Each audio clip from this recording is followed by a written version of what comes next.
So, young lady, Yes, sir. this is Jayaprakash's panel of UPSC. We congratulate you for coming this far. Let me introduce my other panel members. Mr. Harshvardhan, a historian and historian faculty, a senior most faculty member, is an expert in history and archaeology and culture. And Mr. Raju, he is an expert in polity, international relations, and of course other aspects of it. So, will you please introduce yourself to us? Good afternoon, sir. My name is B. Rishita Naidu, and I'm pursuing my graduation in the field of history, economics, and political science. And me personally interested in dancing, traveling, photography, and my personal aspects in is diary writing, where I can share, express myself, where I feel like I can dedicate myself my time in knowing myself, what are my feelings of the today's day, my aspects in it, so that I can recollect and know what are my drawbacks in today's life, in today's day, what has happened, that analyze me much in a better way. So, Ms. Rishita, you said your diary writing is what you do every evening before you go to bed. Can I say that? Not every evening, sir. Mostly when the days were memorable or when I just feel like. So, you want to choose the event for you to write and not an honest appraisal of yourself. If I were to read your diary, I'll only find all good things about you and not the negative aspects you have experienced. Can I say that? No, sir. I'll be also Yeah, writing. why don't you write every day? Sir, every day is like, sir, I don't have like a habit of daily writing, but to be when I feel like depressed enough, or I just feel like this is something important to me to know, acknowledge myself in the before future ahead. So, you write only negative aspects of your Negative and positive aspects. positive aspects as well. Yes. So, what is the feeling you had recently that you penned it in your diary?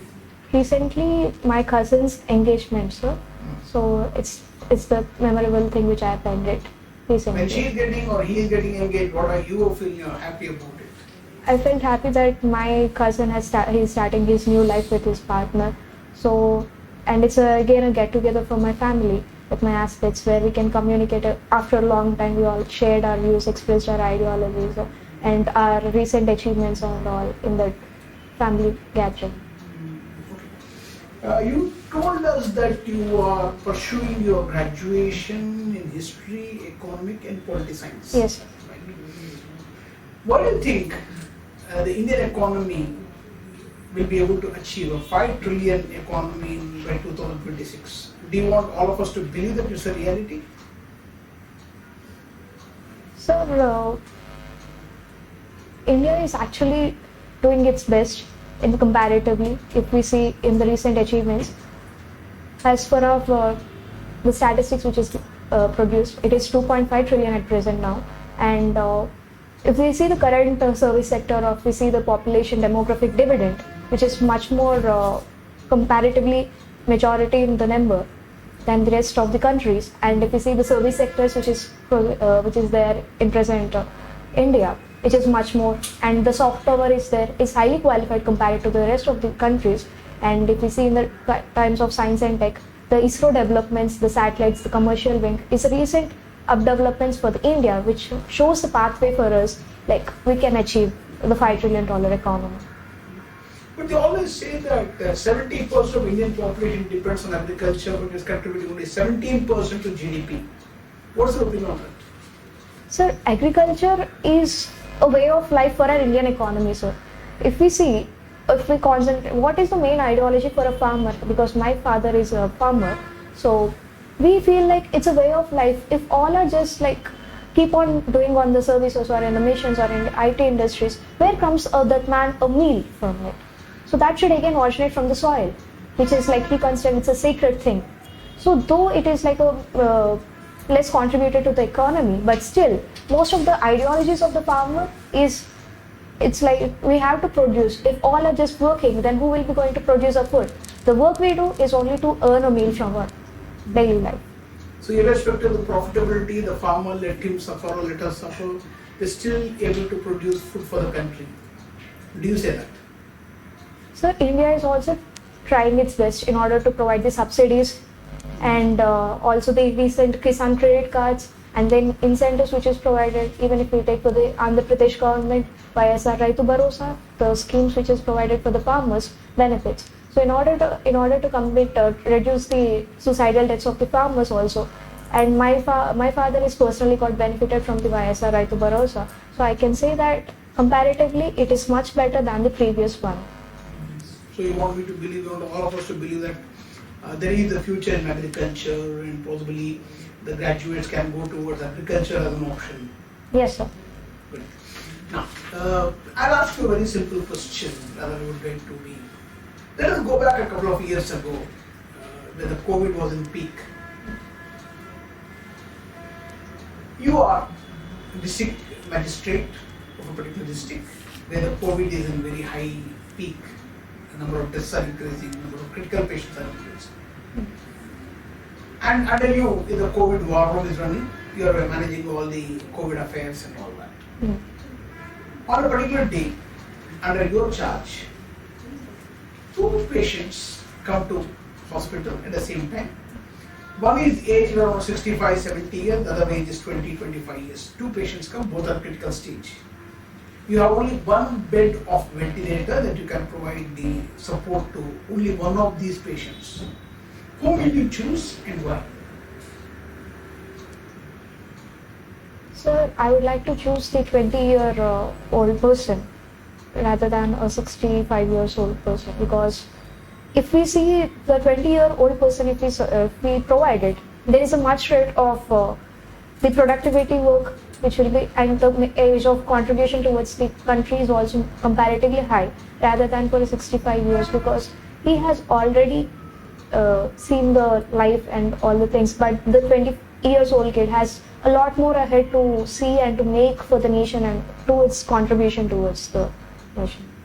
So you want to say 65-year-old experienced, knowledgeable person to die, to save a 20-year-old person who is inexperienced, will not contribute much to the nation, we don't know whether he can be useful or not.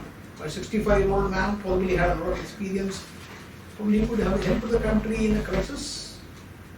So the 60-year-old person also has crossed the age of 20 years old. So if the 20 years old can learn a more, because that age is a particular age where we can learn more of things, where we can have a sort of time.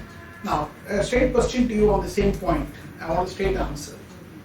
Was the decision you have taken to help a 20-year-old student, patient, was it based on your discretion or was it based on your compassion?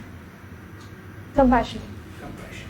Can a civil servant have compassion to help the poor people? Yes, sir. Irrespective of their conditions? Yes, sir. Alright. So let me give another case to you. One of your female assistants, maybe a section officer or stenographer and all, comes to you and complains that she is a victim of marital rape. How do you solve this case? Will you do it with compassion or will you do it with practicality? Or use any pragmatic part? I'll be dealing with the practicality, sir. But in this case you have used that, in that case you use compassion. Sir, Do you change your opinion based on the case to case or do you have any general systematic approach towards solving the problem?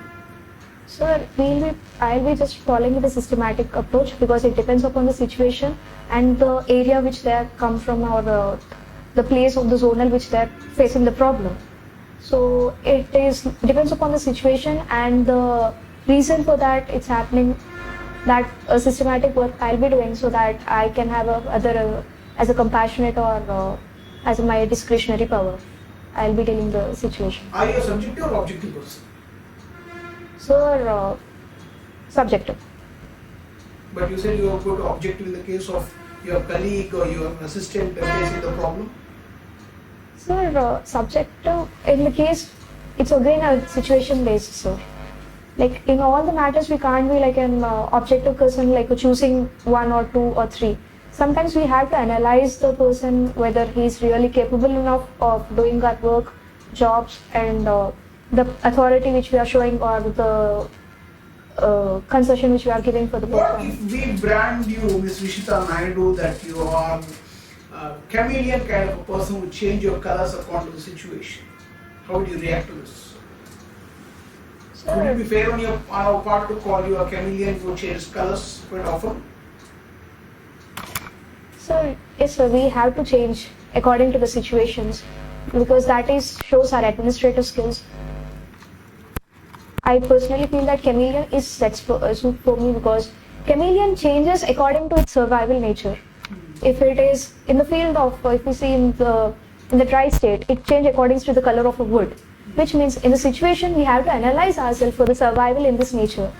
We have to suit to our environment rather than if we see the Darwin's theory of natural selection, where the beetles who are in the gray, initially the green beetles used to be safe and the red color one has been eaten by the birds. But after the Industrial Revolution, the color which the red beetles have, or the sulfur color, they have been survived and the green beetles have been eaten by the birds.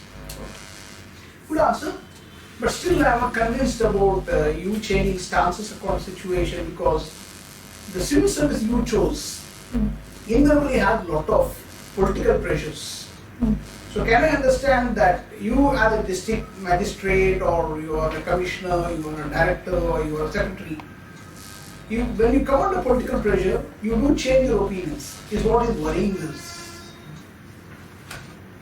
No sir, I can assure you that because I'll be in the perspective of the majority who gets benefited from the thing. Irrespective of the pressure, the majority who gets benefited is my choice of preference.